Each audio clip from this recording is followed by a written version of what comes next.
प्यारे बच्चों, कल मैंने वन एवं वन्यजीव संसाधन के बारे में पढ़ाया था और इसके बाद में उनके संरक्षण के बारे में भी बताया था।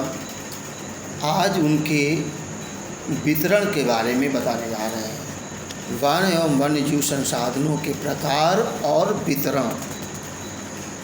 हमारे देश में वन और वन्यजीव संसाधनों का प्रबंधन सरकार के अधीन कार्य कर रहे हैं। वन विभाग और अन्य संबंधित विभागों द्वारा भी किया जा रहा है। आरक्षित वन, रक्षित वन, अवर्गीकृत वन कौन हैं? देश में आधे से अधिक वन क्षेत्र आरक्षित वन घोषित किए गए हैं। जहाँ तक वन और वन प्राणियों के संरक्षण की बात है, आरक्षित वनों को सर्वाधिक मूल्यवान माना जाता है, क्योंकि ये हमारे जीवन के लिए बहुत आवश्यक हैं। इसलिए सरकार ने इनको आरक्षित वन के रूप में घोषित किया है। फिर है रक्षित वन। क्या है? वन विभाग के अनुसार देश के कुल वन क्षेत्र का 1/3 हिस्सा रक्षित वन के अंतर्गत है।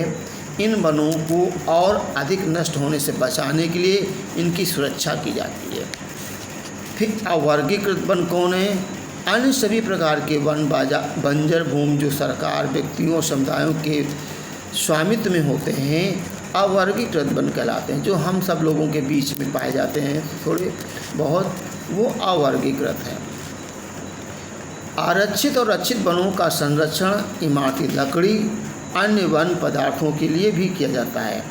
स्थायी वनों के अंतर्गत सर्वाधिक क्षेत्र मध्य प्रदेश में है, जो कि कुल वन क्षेत्र का 75% है। जम्मू कश्मीर, आंध्र प्रदेश, उत्तराखंड, केरल, तमिलनाडु, पश्चिम बंगाल और महाराष्ट्र में आरक्षित वनों का अनुपात अधिक है, जबकि बिहार, पंजाब, हरियाणा, उड़ीसा, हिमाचल प्रदेश और राजस्थान में रक्षित वनों का अनुपात अधिक है।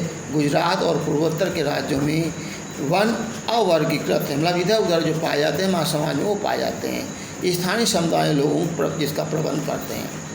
अब समुदाय और वन संरक्षण। भारत में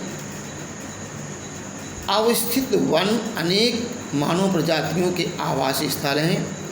ऐसी स्थिति में वन संरक्षण की नीतियों में उनका सहयोग अत्यंत महत्वपूर्ण है। वनों को बचाने के लिए स्थानीय समुदाय के लोग सरकारी अधिकारियों के साथ मिलकर सराहनीय कार्य कर रहे हैं। राजस्थान में सरिस्का बाग रिजर्व में आने वाले गांव के लोगों ने वन्य जीवों को बचाने और खनन कार्य बंद करवाने के लिए संघर्ष किया है।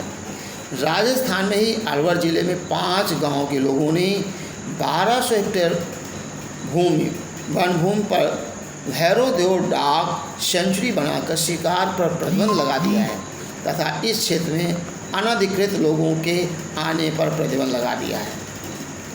अब पवित्र पेड़ों के झुरमुट विविध और दुर्लभ जातियों की संपत्ति क्या है? प्रकृति की पूजा सदियों से पुरानी जनजाति विश्वास है।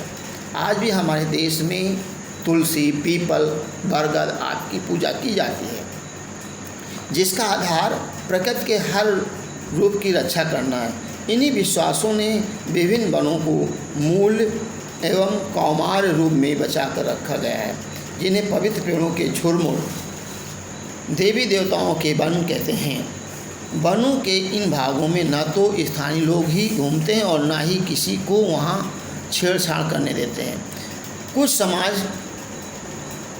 कुछ लोग पेड़ों की पूजा करते हैं और आदिकाल से उनका संरक्षण करते आ रहे हैं। छोटा नागपुर क्षेत्र में मुंडा और संथल जातियाँ महुआ और कदम के पेड़ों की पूजा करते हैं। जैसे अपने क्षेत्र में पीपल और बरगद, तुलसी की पूजा होती है, ऐसे ही नागपुर क्षेत्र में महुआ और कदम के पेड़ की पूजा की जाती है। उड़ीसा और बिहार में जनजातियाँ जो शादी के दौरान इमली और आम के पेड़ों की पूजा करते हैं। हम में से बहुत से व्यक्ति अभी बताया पीपल और वट वृक्ष बरगद जिसे कहते हैं की पूजा करते हैं, पवित्र मानते हैं। भारतीय समाज में अनेक संस्कृतियां हैं और प्रत्येक संस्कृति में प्रकृति और इनकी कृतियों को संरक्षित करने के अपने पारंपरिक तरीके हैं। आमतौर पर झरनों, पहाड़ी चोटियों, पेड़ों, पशुओं को पवित्र मानकर इनका संरक्षण किया जाता है। आप अनेक मंदिरों के आसपास बंदर और लंगूर पाएंगे। उपासक इन्हें खिलाते पिलाते हैं। मंदिर में भक्तों में गिनते हैं। राजस्थान में बिश्नोई गांव के आसपास आप काले हिरण, चिंकारा, नीलगाय और मोरों के झुंड देखते हैं। वहाँ के समुदाय का अभिन्न हिस्सा हैं और कोई उनको नुकसान नहीं पहुँचाता। इसके अलावा हमारे आसपास ऐसे कोई विशेष रीति रिवाज नहीं है जिसमें पर्यावरण को बचाने और संरक्षण में बृहद जन भागीदारी हो, किंतु इतना अवश्य है कि कुछ लोग अपने पूर्वजों की याद में पौधे लगाते हैं। वन संरक्षण हेतु आंदोलन एवं विभिन्न प्रयास। भारत में वन संरक्षण हेतु समय समय पर विभिन्न प्रकार के आंदोलन हैं। चिपको आंदोलन के अंतर्गत हिमालय क्षेत्र में वनों की कटाई पर रोक लगाकर स्थानीय पौधों की जातियों का सामुदायिक वनीकरण अभियान सफल रहा।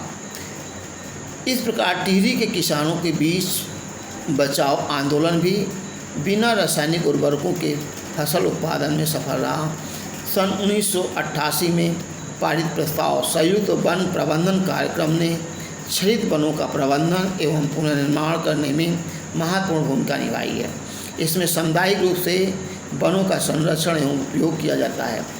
पर्यावरण का विनाश रोकने एवं पुनर्निर्माण में स्थानीय समुदायों को सम्मिलित करके महत्वपूर्ण परिणाम प्राप्त किए जा सकते हैं। अतः भारत में पर्यावरण का संरक्षण करने में स्थानीय समुदाय को सम्मिलित करना आवश्यक है। अभी आपको हमने बताया वन संरक्षण। उत्तराखंड की बात, हिमालय। उत्तराखंड में हेमनंदी बहुगुणा ने चिपको आंदोलन का शुभारंभ किया था और उनके ही योगदान से वहाँ के पेड़ों की प्रजातियों को लोगों ने पेड़ों से चिपक कर उन्हें काटने से बचाया था, उन्हें कटने से बचाया था। तो इस तरह से अनेक आंदोलन चलाए गए जगह जगह और आज पर्यावरण के प्रति लगभग सभी नागरिक जानकार हुए हैं या उन्हें पर्यावरण के प्रति चेतना जागृत हुई है और उसे विकास एवं संवर्धन के लिए लोग आज प्रयासरत हैं। इतना हम पढ़ाएंगे और कल इसे पुनः पढ़ के आइए और कल प्रश्न उत्तर इसके लिखाए जाए।